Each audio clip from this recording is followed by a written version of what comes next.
We'll repeat that number from the CBS poll of uncommitteds.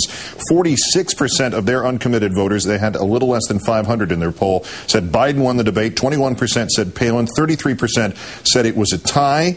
18% of previously uncommitted voters say they are now committed to Obama-Biden. 10% say they are now committed to McCain-Palin. That would leave 72% saying their minds were not made up tonight by any stretch of the imagination. About what went on before, Joe Biden said tonight during this debate that past is prologue. Sarah Palin argued that past is irrelevant.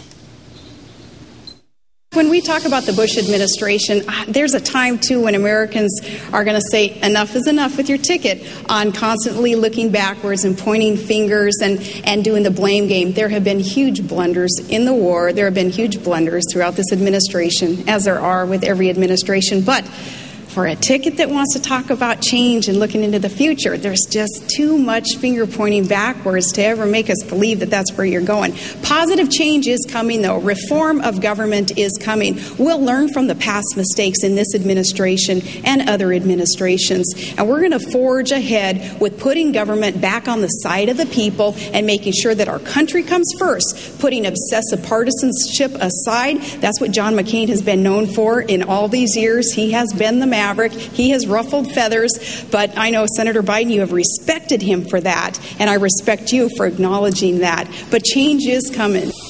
Joining us now from St. Louis, Stephanie Cutter, Senior Advisor for the Obama campaign. Thanks for your time tonight. Hey, Keith. How are you? I'm confused is what I am more than anything else. Unless my calendars are all wrong. The Bush administration has 4 months yet to be in office. How is that? Right. How is that the past and irrelevant?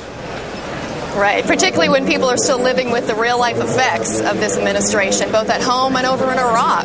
You know, I think that it was a strategy of hers to separate herself from George Bush. You know, it's just not credible for John McCain to do something like that, but she tried it because maybe she doesn't feel like she's as tethered to the same policies and record as John McCain. But unfortunately, she couldn't name one thing that she would do differently than George Bush and John McCain. From the economy, on Iraq, on the war on terror, you name it. Not one thing could she name that would be different, that would bring change to this country. So I'm not sure if it was a very effective strategy. And when she's talking about, you know, all administration makes mistakes, I think that the belittling of those mistakes is not going to go over with the American people either.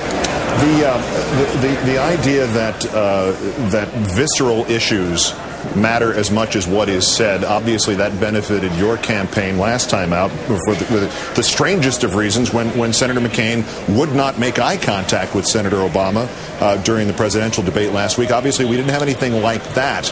But if there were visceral issues here, do they not go to Governor Palin given the disasters of some of her interviews recently, that there were no obvious disasters, long pauses, inability to remember simple facts about American history, that did not happen? Did she not prevail viscerally tonight? Well, I think, Keith, that she stuck to her talking points pretty well. But the problem was when you got her off those talking points, she didn't offer any answers. If you go back and look at the questions that were asked of her, she didn't actually answer anything. But she stuck to the message and she stuck to the talking points pretty well. That's what we see on the campaign trail also. She's great at delivering those one-line punches in her stump speech. But when you ask her substantive questions and drill her down on those answers, you don't get much. I'm not sure people learned anything new about Sarah Palin tonight that they didn't already know. And that's a problem when people are making their choice for, you know, the position that's a heartbeat away from the presidency. Were you concerned about that one particular answer when she was asked, as was Senator Biden, for their Achilles heel, and she gave an answer instead kind of reciting not? It sounded to me like she didn't even hear the question correctly, but she just went through her strengths. Senator Biden mentioned several Achilles heels, but I was flashed back to the 2004 debates when President Bush was asked if there was anything he regretted or thought he would have liked to have changed, done differently. It seemed to be an unfortunate echo for anybody who watched those debates 4 years ago. Yeah, but But, you know, Keith, we are in a much different place as a country. There's 4 more years of devastating effects of Bush policies. People are looking for honesty. People are looking for, you know, the best thing about Joe Biden is he is who he says he is. He wears his heart on his sleeve. What you see is what you get. And that's what the American people got tonight.